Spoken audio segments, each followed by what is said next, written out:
Hello दोस्तों, स्वागत है आपका Prince short and YouTube channel पर। आज की डिक्टेशन 80 WPM की स्पीड से बोली जाएगी। डिक्टेशन शुरू होती है 5 सेकंड के बाद। अर्थव्यवस्था के परंपरागत तौर तरीके आज भी सफल। फरवरी 1998 में यानी 25 साल पहले मैं बैंकॉक में एशियाई वित्तीय संकट के ग्राउंड जीरो पर था। थाई बात थाईलैंड की मुद्रा में गिरावट आने के कारण दक्षिण पूर्व एशिया की अनेक मुद्राओं और बाजारों की हालत खस्ता हो गई थी और लोग सड़कों पर उतरकर आंदोलन करने लगे थे। यह स्थिति पूरी दुनिया में न फैल जाए, इसके लिए वैश्विक नेतागण एकत्र होकर प्रयास कर रहे थे, जबकि थाईलैंड और उसके पड़ोसी मुल्क हताशा में डूबे हुए थे। थाई इकोनॉमी 20% सिकुड़ गई थी। स्टॉक्स में 60% से ज़्यादा की गिरावट आ गई थी और थाई बात डॉलर के मुकाबले अपनी आधी से ज़्यादा वैल्यू गंवा बैठी थी। बैंकॉक में चीज़ों की कीमतें आश्चर्यजनक रूप से घट गई। मैं थाई स्टॉक खरीदने की हिम्मत तो नहीं जुटा पाया, लेकिन अनेक शॉपिंग बैग्स और 2 गोल्फ सेट्स के साथ ज़रूर लौटा था। अब वो सब इतिहास की बात है, लेकिन उस घटना का उपसंहार दिलचस्प है। 1998 के बाद थाईलैंड तो दुनिया के राडार से हट गया, लेकिन उसकी मुद्रा तब से अत्यंत लचीली बनकर उभरी है। आज उसने विकासशील दुनिया की किसी भी अन्य मुद्रा की तुलना में डॉलर के मुकाबले अपनी वैल्यू की सबसे अच्छी तरह से रक्षा की है और विकसित देशों में भी उसका प्रदर्शन स्विस फ्रांक के बाद सबसे अच्छा रहा है। इसके विपरीत इंडोनेशिया, जहां 1998 के संकट के बाद तानाशाह सौहार्दों का तख्तापलट हो गया था, की मुद्रा आज डॉलर के मुकाबले 15,000 तक पहुंच गई है, जबकि 1998 में यह डॉलर के मुकाबले 2,400 ही थी।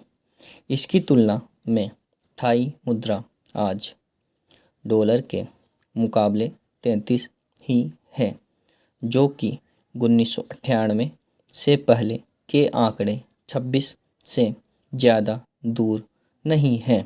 इसके बावजूद आज थाईलैंड महंगा नहीं लगता।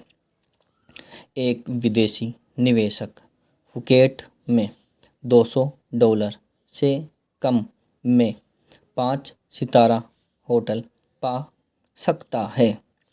वहीं $30 में फाइन डिनर मिल जाता है।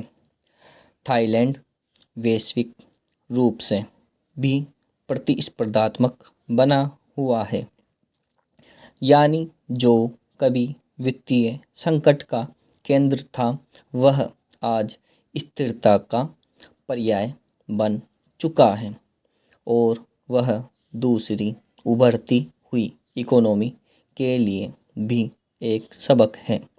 1998 के बाद से अनेक उभरते हुए बाजारों में वित्तीय रूप से परंपरागत रूप अख्तियार कर लिया है, विशेषकर वे जिन पर दक्षिण एशिया में संकट की कड़ी मार पड़ी थी।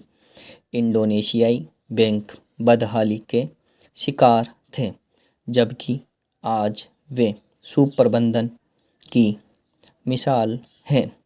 फिलीपींस और मलेशिया ने घाटे की लगाम कसने में सफलता पाई है, लेकिन थाईलैंड से ज़्यादा ऑर्थोडॉक्स कोई और देश नहीं हुआ है। वर्ष 2000 तक दक्षिण पूर्व एशिया रिकवरी के मोड में आ गया था। इकोनॉमी में वामवासंगत रुख अख्तियार करने का एक फ़ायदा यह होता है कि आप मुद्रास्फीति को नियंत्रित रखते हैं। थाई मुद्रास्फीति आज केवल 2% से अधिक है, जो अमेरिका के बराबर है। एक उभरती हुई इकोनॉमी के लिए यह बड़ी कामयाबी है। 1998 के बाद से केवल चीन, ताइवान और सऊदी अरब से ही इससे कम मुद्रास्फीति रही है। थाईलैंड को नियमित विदेशी आय से लाभ मिला है। वह उभरती अर्थव्यवस्थाओं में सबसे खुला देश है।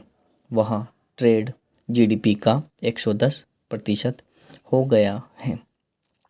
थाईलैंड ने अपनी प्रतिष्ठा टूरिज्म और मैन्युफैक्चरिंग के आधार पर निर्मित की है, जहाँ से उसकी जीडीपी का चौथाई हिस्सा आता है।